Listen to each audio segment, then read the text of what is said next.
Kur'an-ı Kerim'de bir ayede Allah Teala buyurur ki, Ərəf surəsidir. Bu hansı ayədir? Bu o ayədir ki, Allah Teala bizlərə xəbər verir ki, şeytana əmr elədik ki, itaət eləginən Adəmə, amma eləmədi.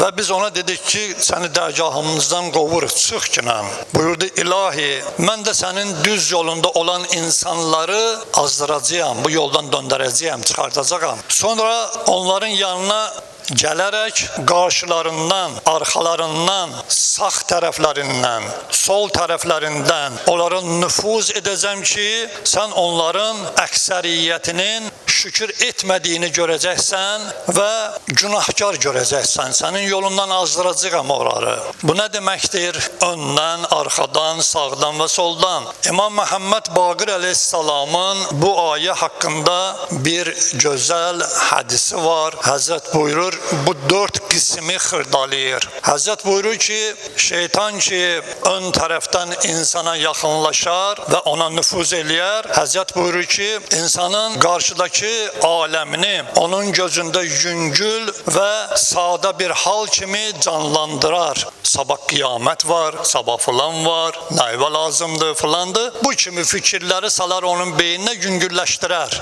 Həzrət buyurur ki, arxadan nüfuz etməsi şeytanın nə ilə əlaqədardır? Həzrət buyurur ki, onun arxadan nüfuz etməsinin insanda yaratdığı hal, insanları var dövlət çoxaltmağa, sərvət toplamağa, dinin vacib vergilərini, yəni xüms və zəkatı ödəməkdə xəsislik etməyə, yalnız evlad və varislərinə qalması üçün çalışmasında onda fikirlər yaradar. Və buyurur ki, üçüncüsü sağ tərəfdən yaxınlaşması insanda nə yaradar? Həzrət buyurur ki, şeytan ki insana sağ tərəfdən nüfuz eləyər, zamanənin mənəvi işlərində şək şübhəyə salar onu və onun bütün tərəddüd vasitələrini zayi və batil etməyə çalışar. İnsanı qoymaz ki, mənəvi işlərə tərəf getsin. Cəmaat mənim əlavəmdir. Cəmaat 100 dənə oyun çıxarır, keyfdədir,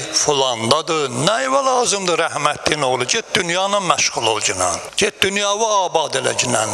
Nə vergi, nə Allahın vacibə vergiləri. Kim verir ki, mən də verəm? Get keyfi çək, saxla balaların yesin. Bu vəziyyəti İmam Məhəmməd Baqir əleyhissalam bizlərə başa salır. Və buyurur, dördüncü tərəf ki, insana şeytan sol tərəfdən nüfuz eləyəndə dünyanın maddi və şəhvət ləzzətlərini insanların gözlərində səhnələşdirər, onları bu səmtə getməyə tövsiyə edər, şirinləşdirər ki, biz bu hədisi, əgər istəsəniz, Tibyan təfsiri, Məzməul Bəyan və ilaxirə başqa hədislərdə də qeyd olunubdur. Yəni, görün, şeytan nə qədər vəsvəsə eləyər, hər tərəfdən bizi dövriyə alar. Biz əgər bu günlərim hər tərəfdən dövriyə alınmışıqsa, şeytan tərəfdən nə özümüzə arxain olmuşuq, nə öz nəfsimizə aludə olmuşuq, nə qədər bu fikirlər, dünyapərəstlik, maddiyyətə meyl, işləri səhlənkarlıq və cürbəcür fikirlərlə namaz qılacağıq. Odur ki, insan gərək nə qədər ki, İmam Sadi əleyhissalam buyurmuşkən, 2 gündür ömrün qalıbsa, bu günlərim özüvü çalış, düzək ki, sabah artıq öləndə rahat öləsən.